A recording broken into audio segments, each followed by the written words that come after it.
Hi everyone, welcome to the session on the Tweed Valley at the Scottish Mountain Bike Gathering. You all had a good lunch, and I'm going to be chairing this session. Hopefully, a good hour for people looking at what's happening in the Tweed Valley and speaking to some really interesting guests. So I'll try not to speak too much. The key thing on this is there's so much happening in the Tweed Valley at the moment.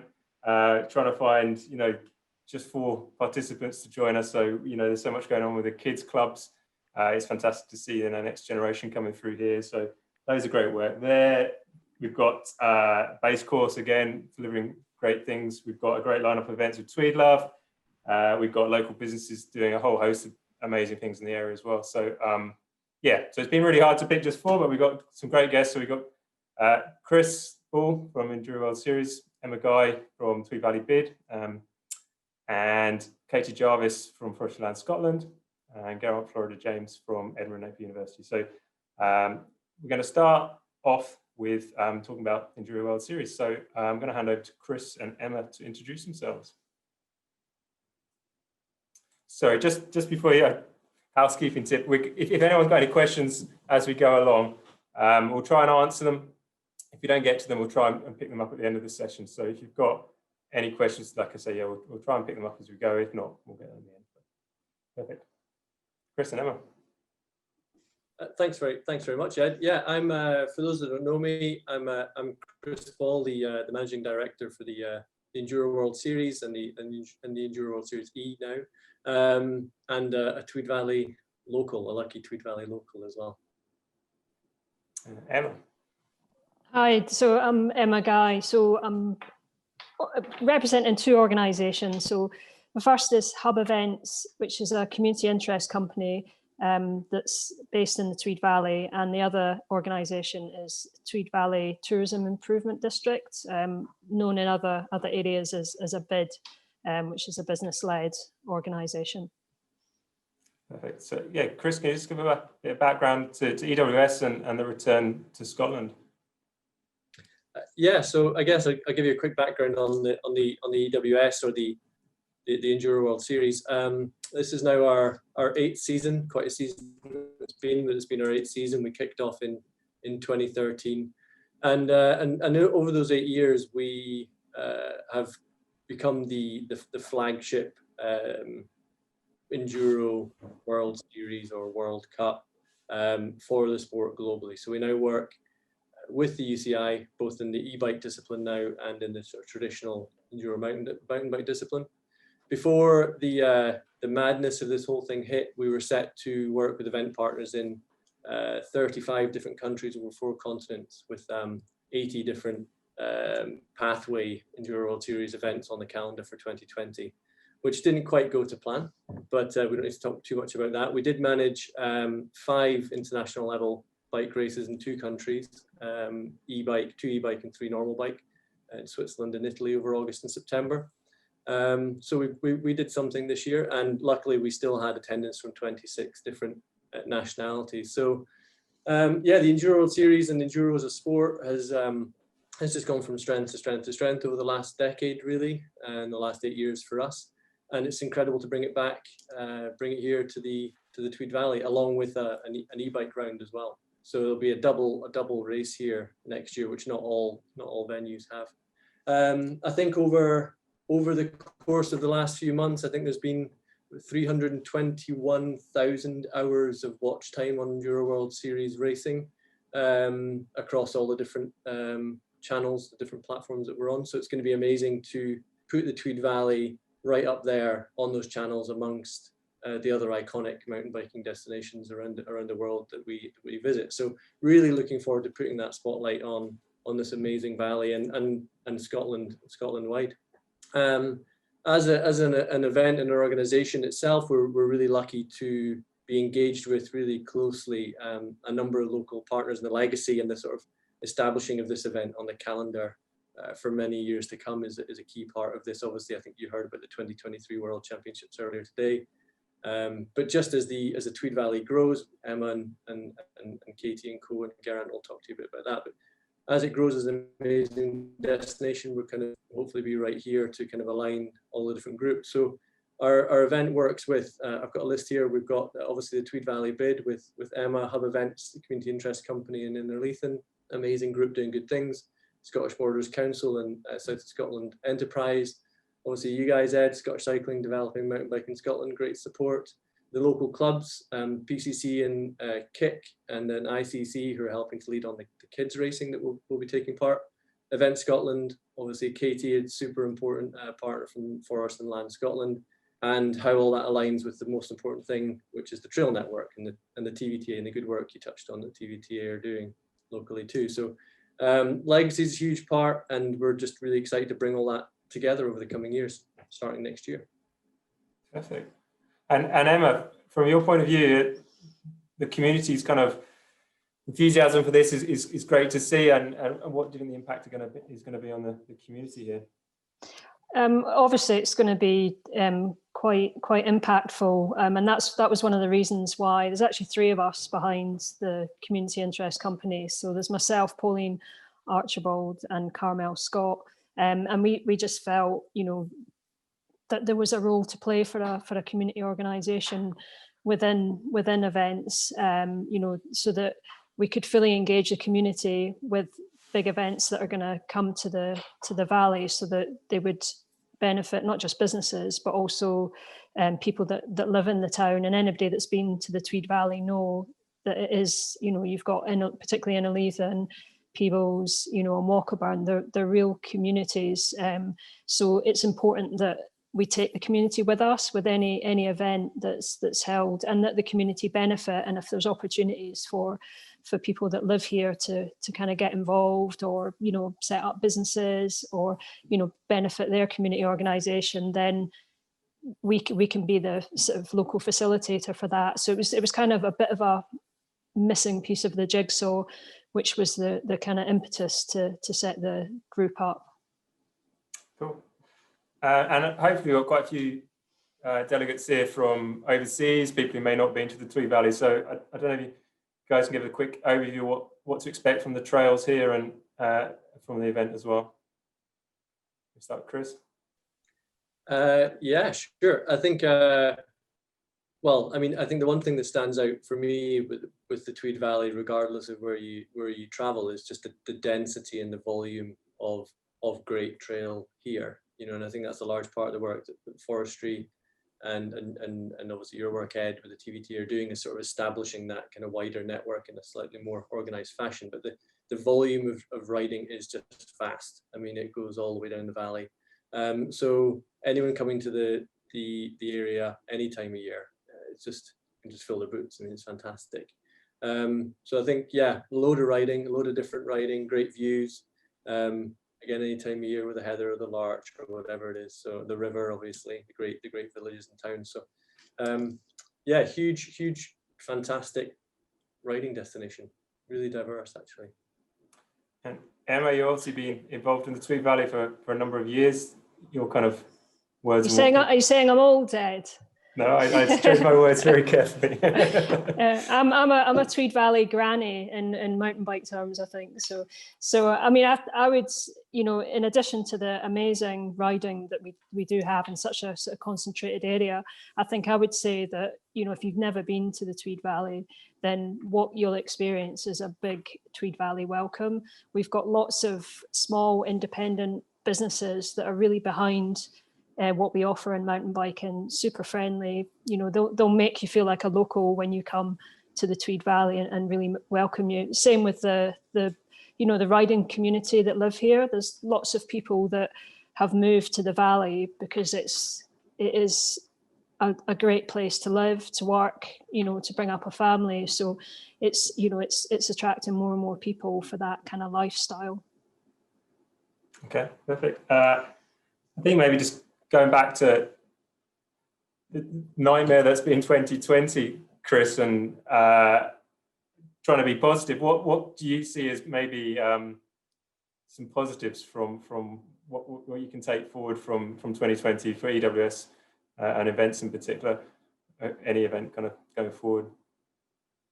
It's a good question. I think there's a lot of positives, actually. You know, I think obviously a lot of stress and a lot of work, but ultimately I think we set out with the intention of trying to make sure we came out of the other side of this year in a better place, and sort of looking at it almost in a way, if we were to have the opportunity to restart the sport and restart our operations with 8 years of knowledge, how would it look and what would we do? So we're going to roll out quite a few different things next year, which we may have got to in 10 years time, we may never have got to, but we've been able to sort of test a few things under the sort of pressures of the density of racing that we did over August, September period. So learning a lot and seeing what can be done in the future. Obviously, we learned a lot about hosting events during a pandemic, and that was really interesting, and the weaknesses in our organization, but also how strong and important our relationship is with the UCI. And we, through the height of the whole thing, we're probably sort of coordinating international calendars a couple of times a week at sort of the peak.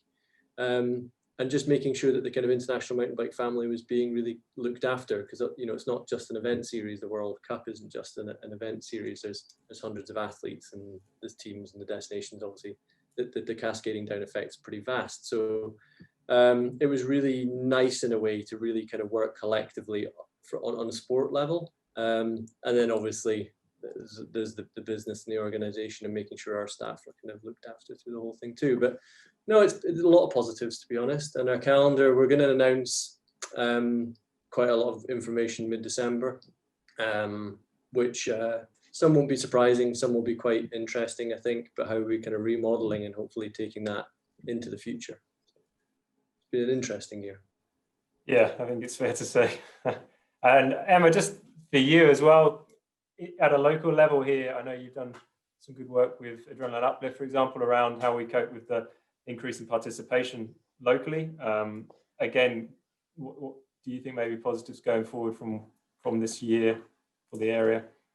Yeah, I mean, I think with, for example, we've been working with Gordo from Adrenaline Uplift as the community interest company to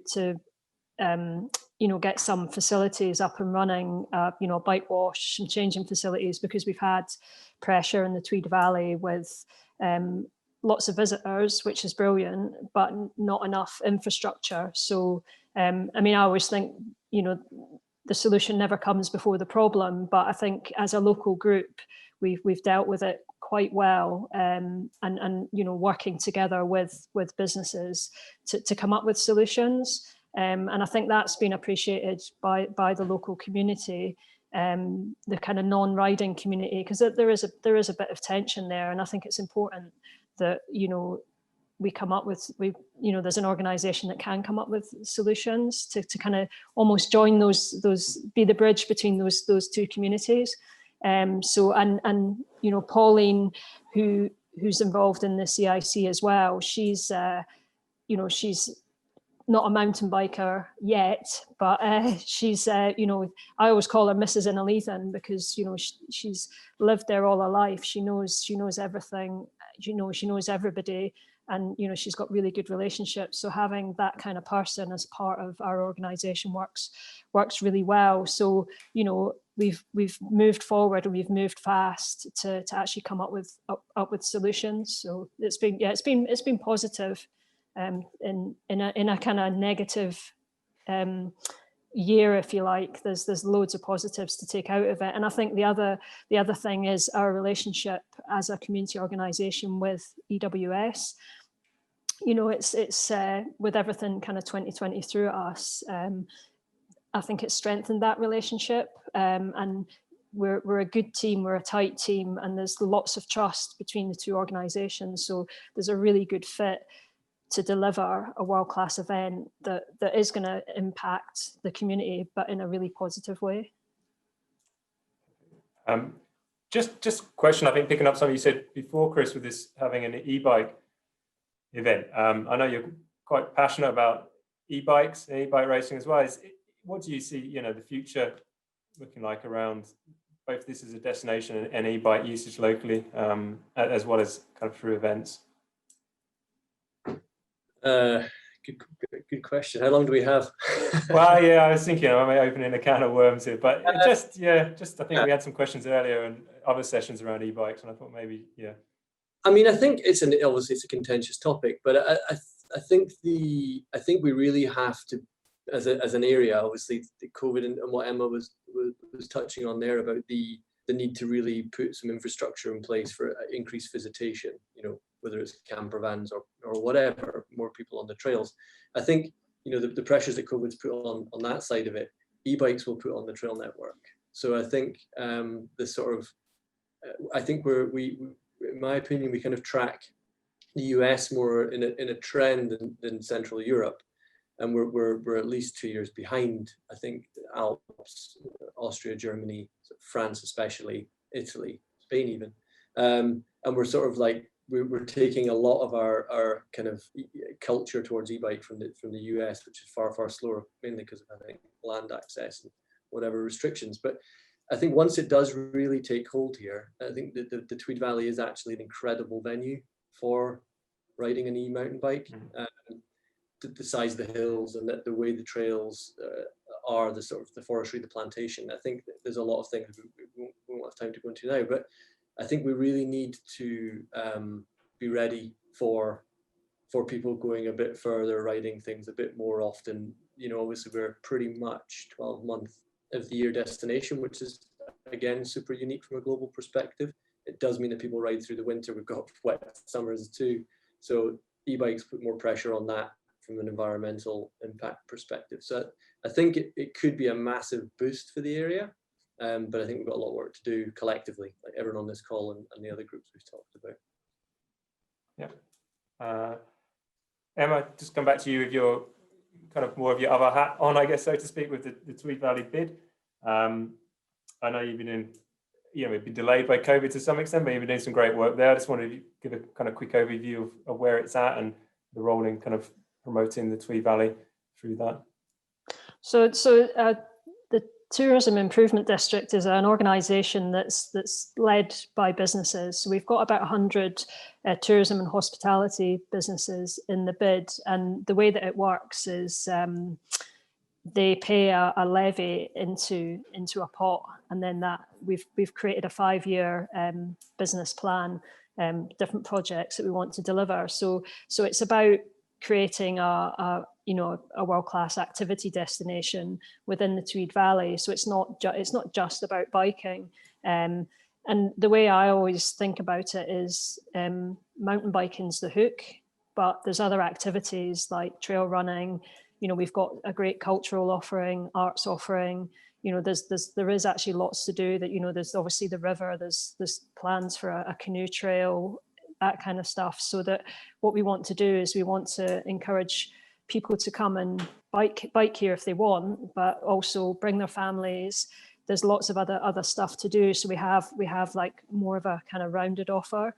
So the way the business plan came about, it was a 18-month consultation with businesses, listening to them, how they felt, what their vision for tourism for the future was for the Tweed Valley, and taking that into account, coming up with some ideas, putting them all in the pot and presenting it to them.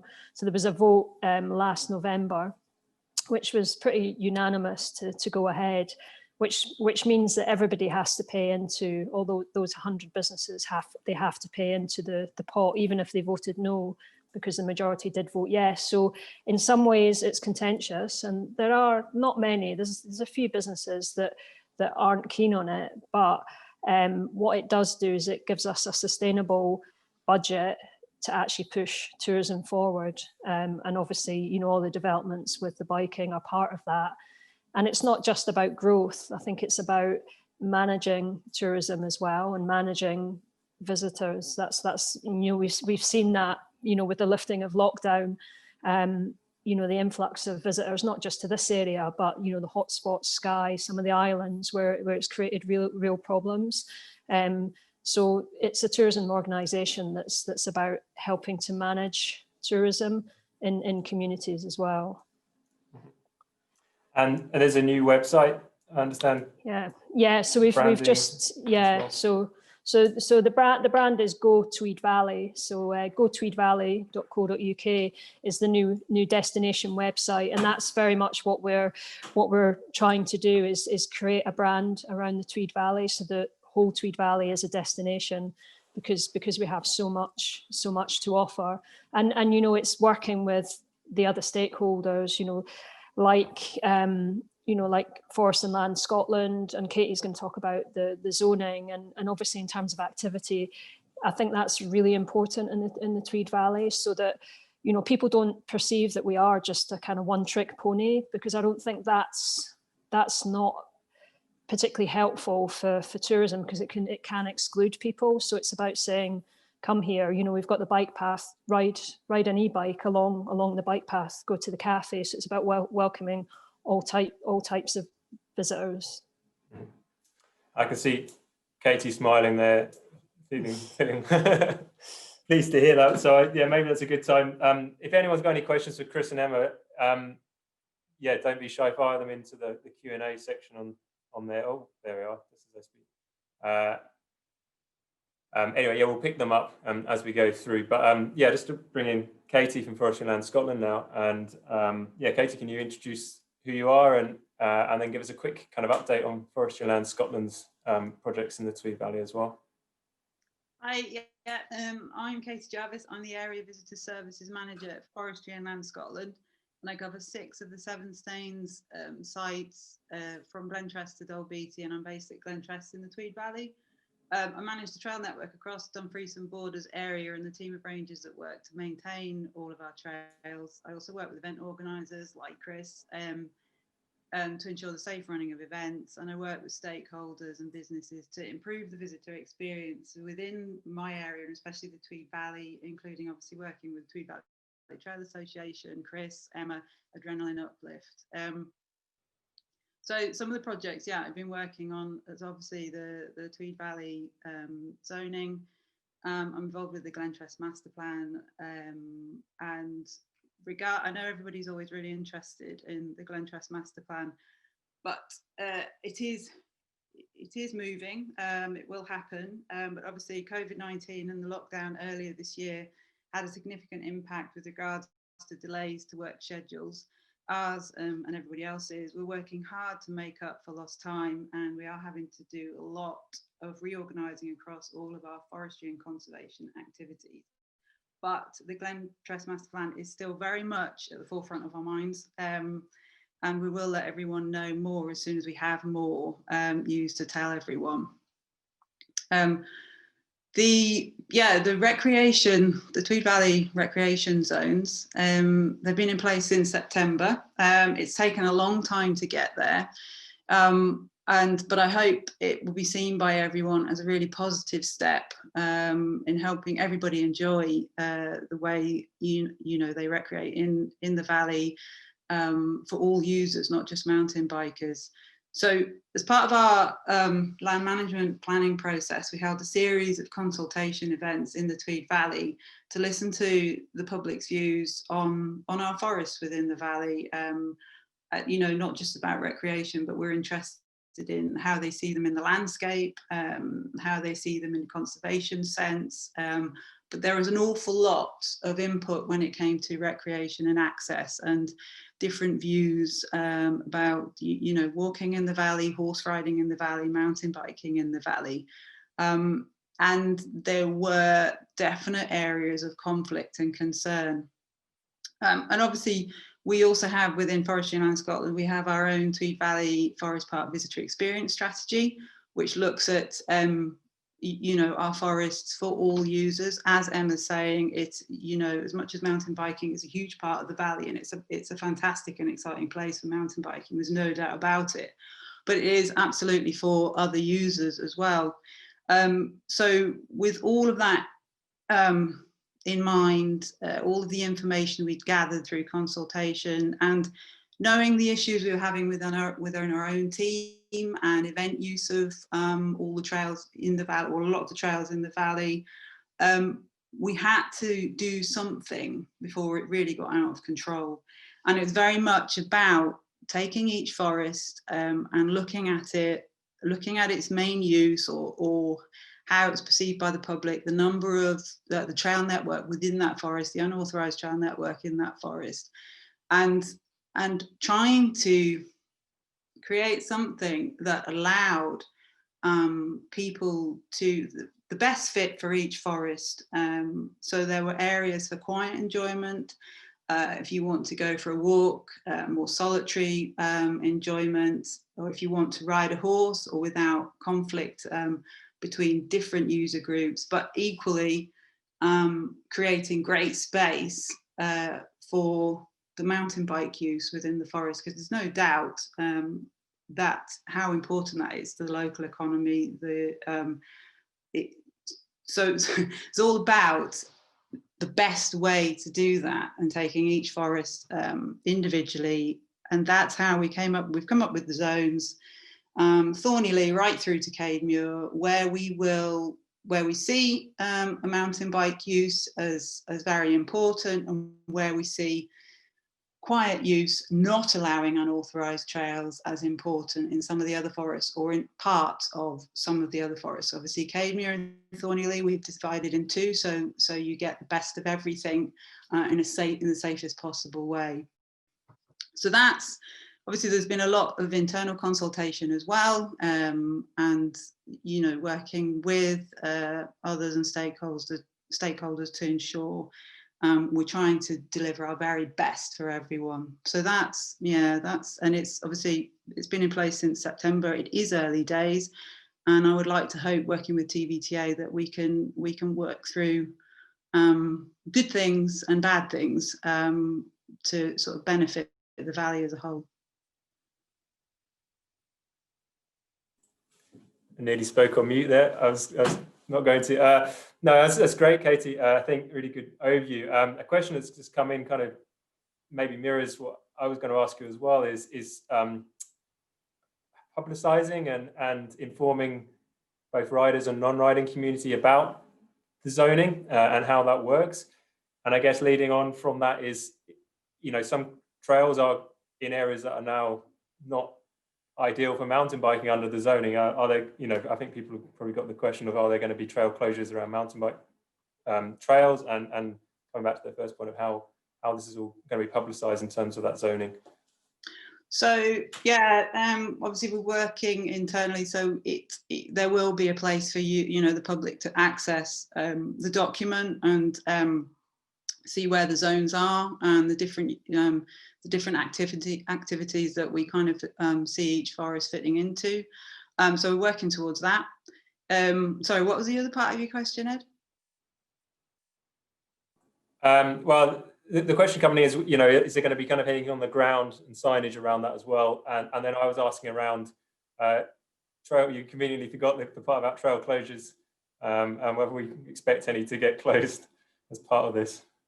So signage on the ground, no, nothing. That's not even considered that. Certainly take it away. Closing trails, yes.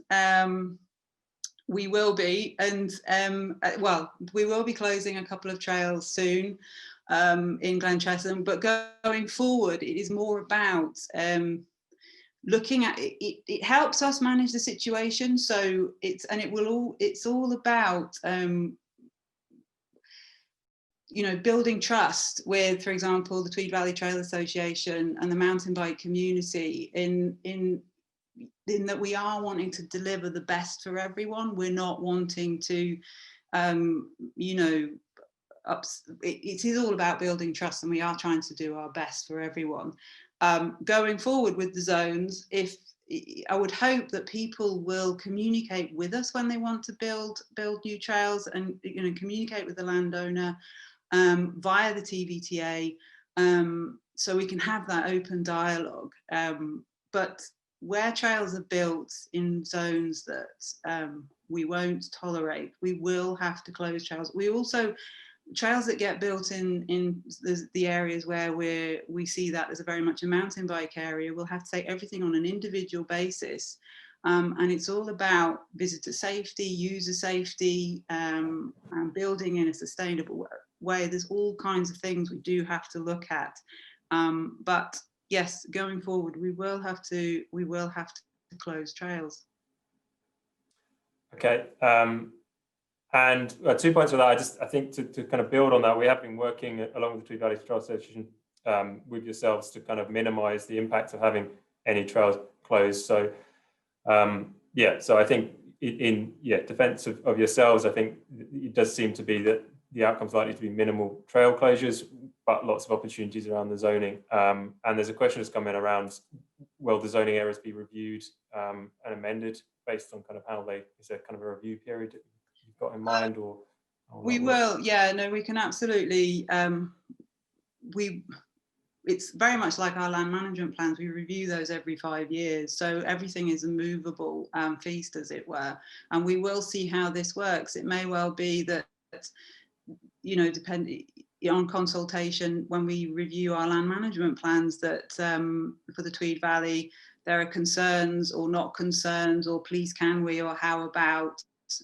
So it will be an ongoing process reviewing those zones. Okay, question kind of moving on a little bit from that is Tweed Valley Trails Association obviously doing a great job. Just to kind of highlight the trails that they're now managing in Caverstone and the areas that you're kind of working with them. As this, we haven't got a representative unfortunately today, but yeah, it'd just be good to highlight to everyone kind of where that relationship is at the moment and in the future from your side. Yeah, so it's early days with the Tweed Valley Trail Association, but I would hope the future is really bright. And you know, we do look forward to working really closely with the TVTA to improve the relationship within the mountain bike community in the Tweed Valley, and to work closely with them to better shape the valley for all of its users and its local community. At the moment, they've adopted 6 trails in Caverstone Forest. And we're working through a license process where they will be able to improve the climb up to the water tank as well. So there's actually 7 trails they're working on, and this has all come about literally within a year. And as and when you know, they adopt the trail, they inspect the trail, they improve the trail, we can look to moving to adopt other trails within Caverstone as well. So it is early days in our, I know it's been about a year, something like that, but it is really promising. I like to hope it's working really well, and it is about building trust and working together for the benefit of everyone. Just one quick point on that again. I think you picked it up already. People may be thinking, does this mean no more unauthorized trails? But you've already picked up, I think, that trails can be built, and the process for doing that you guys would prefer to make sure they're in the right places, and yeah, to make it as easy as possible, I guess, for trail builders to do what they want to do fundamentally, I guess. Yeah, I would expect FLS to be approached by the trail building community to discuss any future trail build, and I'd prefer that approach to be via the Tweed Valley Trail Association. We have to consider other users and the safety of all the users. Any trails built without our knowledge we'll have to assess using the National Access Forum guide and our own guidance. And that, yeah, so that's why it does mean that unauthorised trail development takes place. We most likely have to decommission lines, and that kind of activity, you know, does undermine the relationship that we are trying to develop. So it's all about getting in touch with us as the land manager via the Tweed Valley Trail Association. And going forward, you know, from that, we're not about to shut everything out there. That's just impossible. But it's, you know, and we absolutely see the benefit of the trail network that has been developing over the years in the valley. But it's, yeah, it's about managing that for all users and everybody's safety, and, you know, minimizing issues as much as possible. Yeah. Just one quick question, which I think Dawn is maybe looking almost more practically at how you will remove trails from unauthorized zones and what resource it takes to do that. So it takes, yeah. So obviously our own team there's a huge remit themselves. We in the sense of staff resource to manage our own trail network, and to actually, you know, closing trails does take time in trying to, we in the past, the odd trail we have tried to close, it's been reopened, and then we have to go back. And so, for example, the trail on the scheduled ancient monument in Glentress up top of the fort there, we tried to close that when that was initially built, and it was reopened. We put the trail back in the ground, the soil and that had been taken to one side. We tried to put it all back in to make it look like it hadn't actually been built, as it were, putting soil grass lumps back in. I'm not explaining myself very well, but then it was reopened. You know, fencing trails off, potentially having to fell trees across trails to stop people reopening. There can be a lot of work, but also around the messaging in you know, if we're closing trails, to not reopen them. Okay, we've gone from no questions to lots of questions, so I'm trying to manage these coming in. But yeah, I think there's one just going back to Chris. This mentioned leaving legacy from EWS events, expanding what this means, I guess, for you, and examples of elsewhere that maybe we can look to. That's a great question, actually. I think, I guess, first, well, there's probably two sides to legacy. First and foremost, I think we've been really working over the last, I don't know how long it's been, maybe 2 or 3 years, to kind of be part of the glue that brings a lot of different operations and kind of agencies and plans together. You know, I think an event can be a really useful, powerful tool to celebrate and showcase something, and can really kind of engage and inspire people. So we've been working super closely with BID and with the community interest company Hub in Innerleithen, and obviously now pulling together a lot of the work Katie's talking about there with trails and the TVTA. So I think firstly, the legacy is just trying to really pull things together and get the whole valley development in the same sort of channel. I think the other one's obviously the actual trail network itself, and Katie rightfully talked a lot about that important link between FLS and the TVTA, and it's exactly the same for us as event organizers and users of the area. So I think if we can help fund or find funding or create conversations, deadlines, and even the sort of the media and the spotlight and the sort of tourism elements, it's been really proven to help in other parts of the world too. So I think Tasmania is a great example. Enns is another great example. Finale is a great example, where our kind of work collectively with the community sort of helps to further establish a lot of these kind of mechanisms and relationships. So it's kind of pretty multifaceted. On the base level, we just hope to simply just contribute to the trail network, but there's hopefully a wider thing there too. Okay, there's. Can I just come in there as well? Yeah. I mean, I think just to make the point that it is quite a unique approach. I think in the Tweed Valley, there's lots of good communication and lots of people working together and sharing information. And I think we've got a big plus with EWS being based in Innerleithen, being a Tweed Valley company. And all the learnings that from all over the world and different stages of developing destinations. So we're getting access to that knowledge. We can learn what the pitfalls are. We can learn what the advantages are, what's happened in other areas, and we can apply them to the Tweed Valley. So that's a massive advantage, I think, for this area, particularly at this stage where we are looking at developing the destination for not just biking but other activities as a visitor destination. Okay, quickly a question about e-bikes that I think kind of builds on what we were talking about, but maybe to start with Katie, saying about e-bikes, the extra pressure they cause on the trail network. They're suggesting e-bike higher levy or some example around that, but I guess the broad question in that is what do you see the impact of e-bikes being on kind of trail centre networks and trails, and how are you at FLS looking to kind of manage that?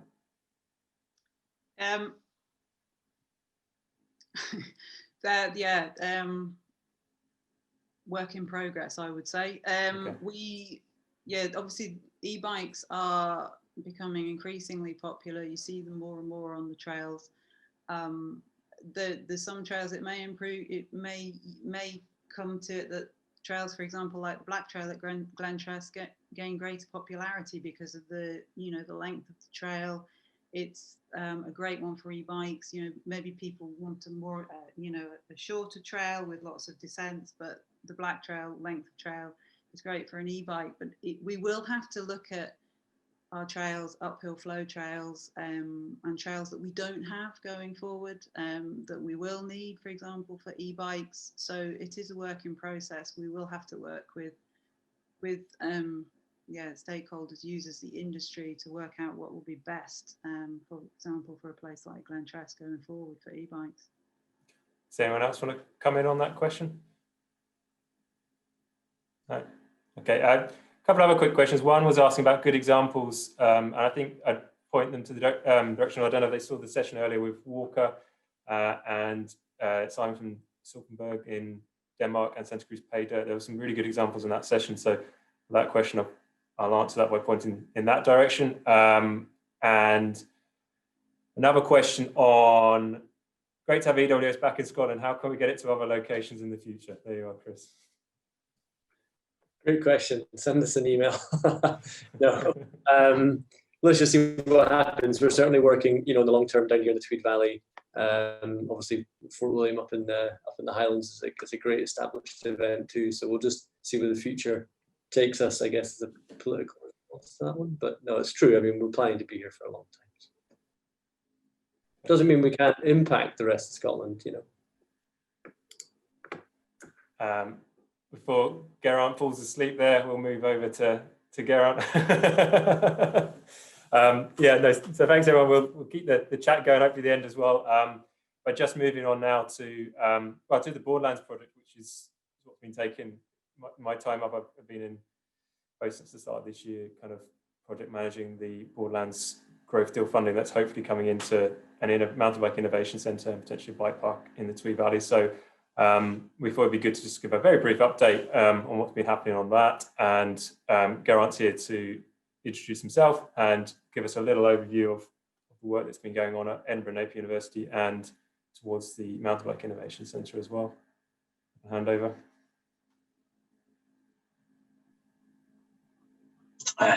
Thanks, Ed. I'm Geraint Florida James. I've been given my Sunday name by Ed, normally known as G. I'm a professor in Edinburgh Napier University in the School of Applied Sciences. So I've been working with majority of the people on this call for a long time. One of the things that is coming through loud and clear about the Tweed Valley, and I live in Innerleithen, I've done since 2000. I moved here because of mountain running. I was an international mountain runner.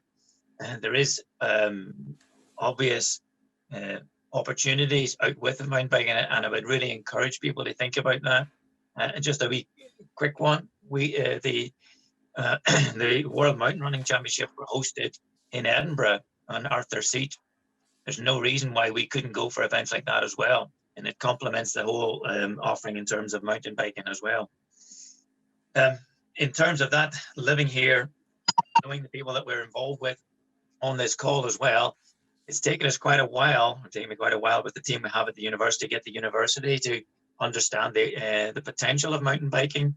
And we see that throughout what we're seeing with today. University have got mountain biking now. They realize it is more than just a sport, that it is an industry, that it is an opportunity, as has been discussed here in terms of the destination of the Tweed Valley. And so we've been lucky enough to get the funding from the Borderlands regional deal. And interestingly, just before I came onto this call, I listened to some of the stuff coming out of the UK Parliament, and there's talk about the Borderlands deal was mentioned, and about accelerating this program in terms of the Borderlands deal and get it over the line, etc. So I think that's a positive in terms of the funding and where we're at with that.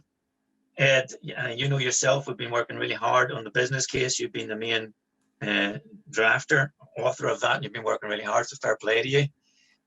We're now putting that back. People have been hearing this for a wee while, I suppose, that's gone back in yet again. And we've got some feedback on the business case. It's a full business case for the bike park, which and Trail Lab, importantly, to put that one in as well, that is called the Trail Lab as well. And then the Innovation Centre. So we've been working hard at looking at the Innovation Centre. At this point in time, we're still looking at the mill building, and using that as the focal point and being the Innovation Centre itself. We have the designs starting to come out on the Innovation Centre. We have been talking with businesses, with other people that may use it, asking what they would like to see, what kind of systems they would like in there, what kit, what equipment, what it can be done at that. But we've also been working not just with our university, but we are partners, collaborative partners with NMIS, the National Manufacturing Institute of Scotland.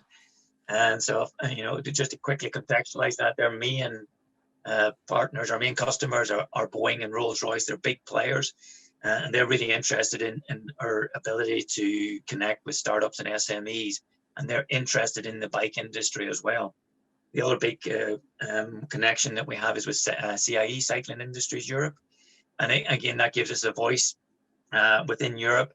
And with CIE, they have, Trek, they have SRAM, they have all the big players talking to them, WTB. So when we're talking to CIE, and I'm in part of that, the innovation strategy on that board, etc., with Europe. So that means that Innerleithen and Scotland has got a voice, and people are starting to understand what it is we're doing. COVID's impacted on us for sure. We had a number of projects all lined up to work with companies, particularly international companies, but that COVID put a stop to that for quite a while. Laterally, we've managed to get one of those in the door and out the door, so to speak. And that's all because of our USP, I suppose, that we can design solutions for on the trail, data collection and management, etc. So I would just say at this minute in time that, we're working, and there's a session later on with some of my colleagues, and just looking at some of the other innovation stuff. We call it innovation in mountain biking. We're looking at immunology, we're looking at vibration, we're looking at mental health and well-being projects, etc. So across the board, universities are starting to understand that mountain biking impacts in so many areas of our lives that a university has got academic strands that could buy into it and look at research within that. We have our own mountain biking board at the university now, chaired by the vice principal. So it is being taken really seriously, and we're working really hard in the background to, with SOCI, with yourselves, with Dimbins, and with Scottish Borders Council. So South of Scotland Enterprise, I should say, with Sophie, trying to get to this end point of the business case being accepted, and then we can move forward and make some announcements, I think, and let people know what you want them to know, I suppose, and what we really want people to know about, but at this point in time, we're kind of hamstrung, as you would probably be able to detail better, Ed, being the project manager lead person for that. Does that sound all right, Ed? Yeah, I think you've covered all of my questions almost there. One question is, if there's people from industry listening, how can they get involved? Feedback, ideas. We're obviously all open to feedback on this process, and yeah, what's the best way to do that? Yeah, very much so. So with our centre at the minute, the Mountain Bike Centre of Scotland, MTBCOS, if you have a look at that, we can connect into then, and contacts is probably the best way. So look up MTBCOS, Mountain Bike Centre of Scotland, connect in with that way, and then we will get back to you. We have a business development manager in there, Danny Cow, who will always come back to you. I'd say the one thing that's positive, that just to put it into context, is that with COVID, we've seen a lot of the bike industry have done really well.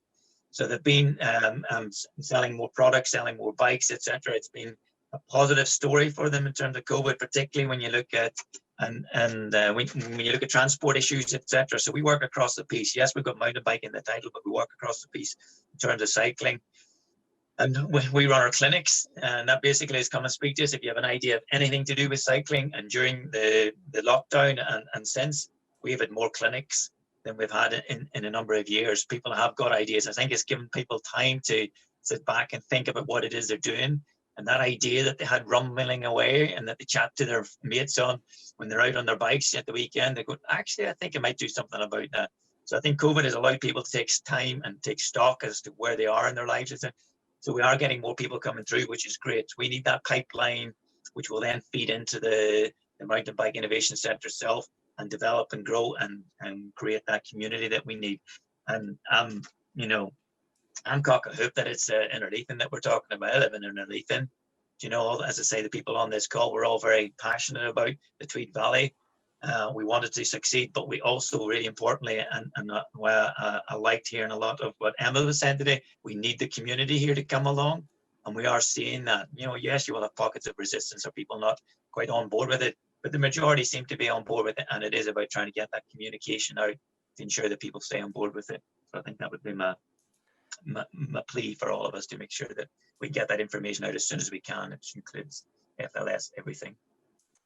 Just one question, which I think I hadn't actually seen when I asked that one, which pretty much is on the same vein. But if people are outside the Tweed Valley, I think it's important to emphasise that the Mountain Bike Centre of Scotland is a national project. It's based in the Tweed Valley. The Innovation Centre itself will be UK government funded, so it will be a UK project. So it just is hosted in the Tweed Valley. I think it's important to say. So yeah, G and his colleagues will help anyone from anywhere in the world, basically. So I think it's important to clarify that. Yeah, we are doing. Good point. So yeah, I think I'm just going to move on within the Borderlands project. We've obviously got the Mountain Bike Innovation Centre, which G's covered a bit there, but we're also looking at how we can improve facilities is kind of where this has come from, and looking at the idea of a bike park alongside that. So I think it's been a while since we've done a public engagement event. The last one was in 2019. And I think we're all frustrated that we've not been able to go out and do more, but the honest truth is we've been doing a lot of boring business case work on it, and the model is to be decided. And I think the priority at the moment is getting the funding confirmed. Once the funding is confirmed, we can then consult a lot more easily, and we can get the details and what this looks like. So at the moment we're pushing for a bike park, but the model can be defined through consultation in the future. So it's not something that's suddenly going to happen. It's going to be let's see if we can get the funding and the business case approved, and then we'll be reaching out in early 2021 to the community, to stakeholders in more depth, to kind of fine tune what that looks like. But yeah, it's hugely exciting, and I think we've made huge progress. I think if 2 years ago we'd look back and sitting on the prospect of getting £19 million into the Innerleithen, it would be quite, I don't know, we've been laughed out of the Union Club back in 2017. So I think it's a huge step forward, but it's just making sure when that funding hopefully is confirmed, we get the right facilities in the right places, and that's what we'll be doing a lot more work in. Good question there, which G might be able to answer. How enthusiastic are you about recent growth, emergence of more Scottish bike and mountain bike brands? No, that's an easy one. We're very excited by it. There's been a number that have come through. We're always looking for more. I think with mountain biking, we all know that it's. I mean, you can go and race on a 26, 650. 29ers, that it's just innovation all the way through in terms of even the clothing, and particularly here in Scotland we have that ability. I've been writing components and products, and I'm always looking for the next product out there to try and stuff, and pretty much most of them break, and we're being told that they don't break and they will be fine, etc. And then we ride them here in Scotland, and we ride them through the mud, and we ride them through the winter, and all the time, and these things break. I'm going, okay, so we know that brands have got Scottish solutions, so to speak. So we need to ensure that we have vehicles to bring this through, so that we make it as easy as possible. And that's the model that we have had, with being able to employ a business development manager and administrator, so that we can do that anywhere. So we've hosted events, Glasgow, Aviemore, Aberdeen, Dundee, Perth, everywhere. Back in the day we would travel, obviously, but now we do them virtually. And yes, it is brilliant to see that, and with every one that comes through and we can example, that I think encourages more people. And then in terms of the economy, and when we can get Fergus Ewing onto these calls and to do a presentation, to do keynotes, etc., because they are taking it seriously. So that's what we want. We really, if anybody has an idea, please, there's no such thing as a stupid idea. Quite frankly, it's just throw it out there. Some people come with one that is really fleshed out. Some people come with a prototype. And when it's a product, other people come just with an idea, and they start thinking about, is it something that we could, and then we have means and ways of hooking up. And as I said, we all the way into National Manufacturing Institute of Scotland, but we, work with all of the universities. We've got nice links in So if there was something to do with textiles, we'd hook you up with area, blah, blah, blah. You get the picture. We like to facilitate. No, just to end, I think it'd be good to go back through everyone. And I think the question I've got is the Tweed Valley the UK capital of mountain biking? And if it isn't, what needs to be done? And we've got 3 minutes, about 20 seconds each. Let's start with Chris. It could be. I don't know. I don't think there is a capital yet. You know, I think there's a lot of good things everywhere. I think the community need to get behind the TVTA. You know, we really need an established volunteer trail charity. I think the zoning is super important, that we all follow that to make sure that local residents who aren't mountain bikers, because yeah, we're all mountain bikers on this call, but there's a lot of community residents that aren't, that love the valley for other reasons. So I think if we can create that nice kind of homogenized, we all get along kind of area, then yeah, then I think it could be, certainly. But zoning, TVTA, much tighter relationship between all of us and all the groups, supporting Emma's bid from a local business perspective. We're not there yet. But Emma, your 20 seconds. I don't think we should worry too much about the end destination. I think we get the nuts and bolts right first. So let's get some decent infrastructure in to welcome a good welcome to the Tweed Valley, and I think the rest will just take care of itself. Perfect. Katie?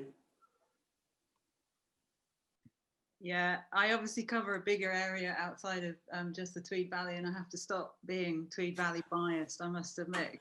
It's a Tweed Valley session. You're allowed to be Tweed Valley biased. I am very passionate about the valley, but not just biking, lots of things. Anyway, but no, I completely agree with Chris and Emma, and you know, for it to work, we have to bring the community along as well, because they are actually super important, and we do hear from them and a lot. And yeah, it's very hard trying to keep everybody happy, and that would be my ultimate aim. But yeah, I agree with everyone. Perfect. And Geraint? No, definitely not, but we're going in the right direction. So if we're sat in 10 years having the same conversation, I think it'd be very disappointing. But I think in 10 years' time, hopefully we'll see fruition of all of the plans that are in place and the developments. And then I think there'll be a premier world-class destination, that whole world-class thing again coming up that gets questioned as well, but not there yet, but definitely working in the right direction. Perfect. From my point of view, I think I'd echo all of that, but I think it's as you've all said, joining it all together, and I think making sure it's all linked up perfectly as a destination. And I think that's the key challenge now. We've got so much happening, but linking it all up and making sure it's promoted as one, and everyone sees the options and opportunities within it. So really exciting times. And I'd like to thank everyone today for taking the time to join us on the panel, and for all the questions that you guys have put into us as well. It's been really good, hopefully, for you listening as well. So thank you.